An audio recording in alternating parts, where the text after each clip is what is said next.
David, just wanted to show you the progress on your boat. We got all the hardware on, most of it on last week, but we got the, well, actually week before last, but with this week we got the windshield on, and we had trouble with these guys made, the glass people made our glass a 1/16 of an inch too thick. So we had to reorder this windshield tape that's used because well, not reorder, but we had to order a different thickness because normally we keep this 1/8. We actually used 3/32 material, very, very thin. So, excuse me, 3/64. This one is 1/32. So we use these on the side windows, but on the other ones we use 3/64 so that we had a tight fit in both places, some variation in the frames. And of course, you know, the frames, we had, these were too short of a frame, so we bought an extra frame and we extended these each about 4.5 inches. So let's see, what else? We also had, let's back in our oil and amp gauge. There's a stud, a mounting stud, and one of the mounting studs came off of that. So we have a cold welder. It welds, you hit a trigger and it welds a spot at a time. It's kind of like a spot welder in a way.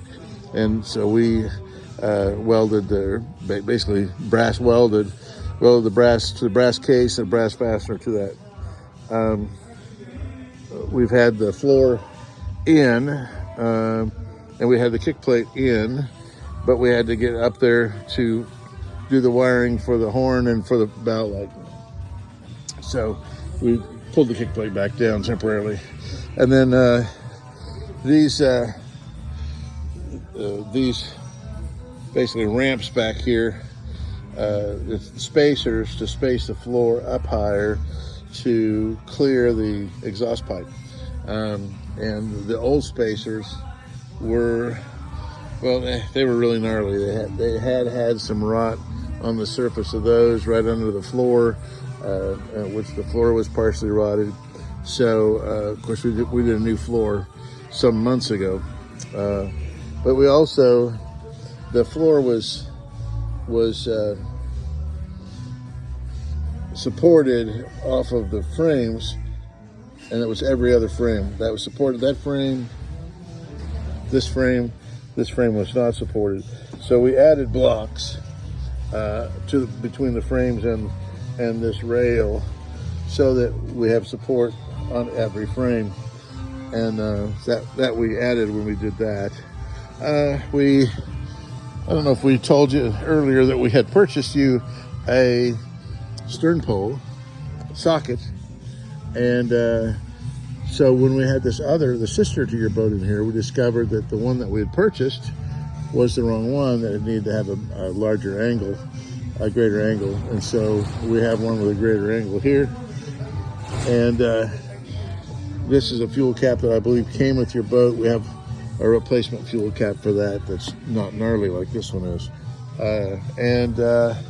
Let's see, we got, of course, your decals to put on, and we have your steering wheel to put together, and we're painting your boot stripe. We started that this week, so we'll get your boot stripe on, and then we of course have testing. We'll have to do some testing. We have a couple of cleats up here that go on still, and we have a couple cleats that go on, and then we have your exhaust trim ring right there. We put a new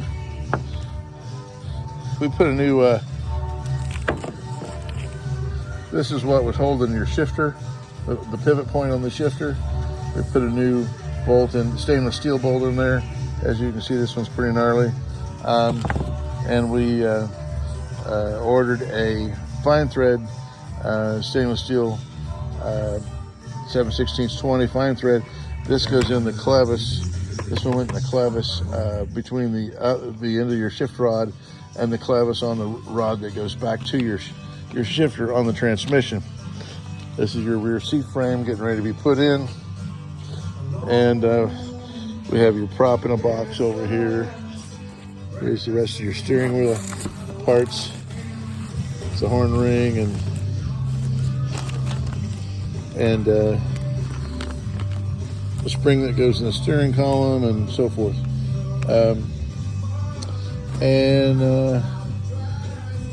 Your cut water can't go on until the boot stripe gets done. And so your boot stripe is white and red. It's going to have another coat of white, and then we'll tape off and put your red on there. And so we're getting real close to being completed with it. So just wanted to give you an update and I'll show you the update.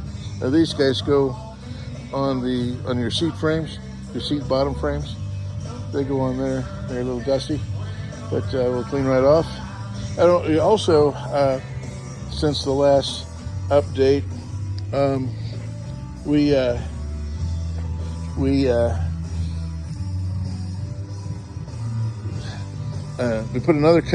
put a final coat of varnish on, the second final. The varnish has a tendency to shrink up. It cures like 99% of the way, like concrete does, in a few hours. And then it spends the next 10 years with still gassing some solvents out and at a very slow rate. And it will, left on there long enough, it'll start to shrink up enough that you see the texture of the wood that's below the varnish. The varnish surface will have that texture. And so now you've got all the shrinkage has been taken care of by virtue of the fact of how long it's been here, and you have a new final coat.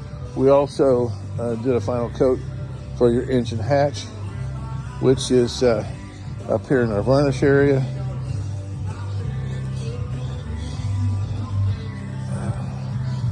I got a hip problem, by the way, if you wonder why I'm shaking the camera so bad. It's the best I can do. So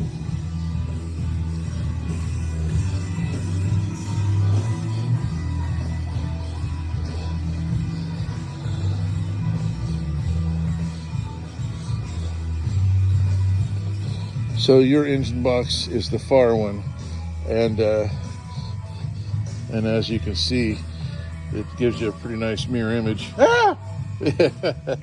Anyway, it gives you a pretty nice mirror image. We have already sewn, but we need to install the top that goes on this. It gets a vinyl top on it, and that's a brand new engine box, you may recall. So, because your other one was just too badly torn up. We also have a box full of rings that go in here, chrome-plated rings with screens in them. That is your ventilation for your engine, and they're out on your rack out there. So anyway, that's the latest on the progress on your boat. And like I said, we're getting real close to probably another week and then testing, and hopefully we don't find anything in the testing because we've kind of pre-tested everything as we went along. So there shouldn't be any issues, and we'll keep you informed if there are. Thanks.